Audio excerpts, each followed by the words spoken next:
অনেকে আমাদের রাজনৈতিক অরাজনৈতিক এই সমস্ত প্রশ্ন করছেন। আমাদের এই মিছিল অরাজনৈতিক নয়, আমাদের এই মিছিল ধর্ষণের রাজনীতির বিরুদ্ধে। এটা ক্লিয়ারলি বুঝে নিন।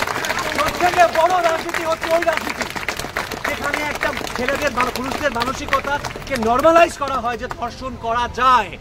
সেইটার এগেনস্টে সিস্টেমিক চেঞ্জ করে তুলুন সকলে মিলে, হোয়াট অ্যাবাউটারি না করে। আমার একটাই কথা সবাইকে, এবং এই প্রতিরোধ, এই প্রতিবাদ, এই আন্দোলন চলতে থাকুক, যাতে সারা দেশে এরকম কঠোর আইন প্রণয়ন করা হয়, যাতে ধর্ষণ এবং খুন আগামী দিনে দৃষ্টান্তমূলক শাস্তি পায়। আরও একটি কথা বলতে চাই, গতকাল রাত্রে কয়েকটি নতুন প্রকল্প রাজ্য সরকার প্রণয়ন করার চেষ্টা করছেন বা তারা সকলের সামনে এনেছেন। অত্যন্ত স্বাগত পদক্ষেপ, অত্যন্ত ওয়েলকাম পদক্ষেপ। কিন্তু সেখানে আমার একটা প্রশ্ন, সেই প্রশ্নটা হচ্ছে সেখানে একটি ক্লজ আছে, সেই ক্লজটাতে লেখা আছে মেয়েদের নাইট ডিউটি না দেওয়ার একটা প্রশ্ন আছে।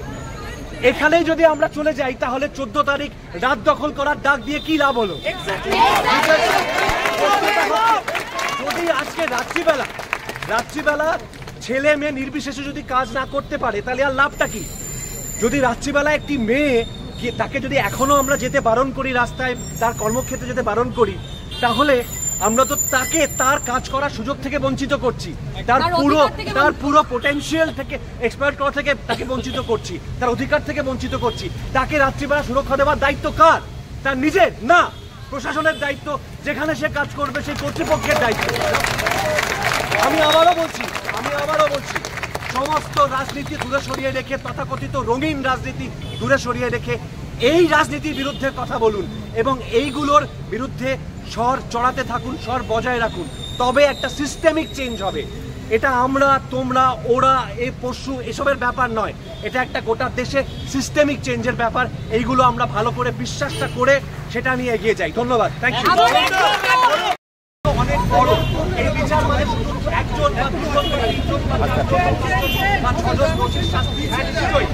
বাট তার থেকেও বড় কথা হচ্ছে এটা দিনের আলোর মতো পরিষ্কার যে কিছু না কিছু গাফিলতি ছিল এই সিস্টেমের মধ্যে, যে কারণে এরকম একটি সিরিয়াস ঘটনা আমাদের কলকাতা শহরের মুখে ঘটতে পেরেছে।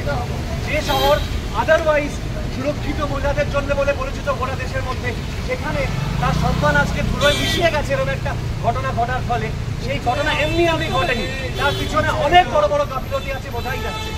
সেই গাফিলতির দায় এড়ানো যাবে না, সেই গাফিলতির দায় প্রশাসনকে নিতে হবে। দলমত নির্বিশেষে এই দাবি আমাদের করে যেতে হবে।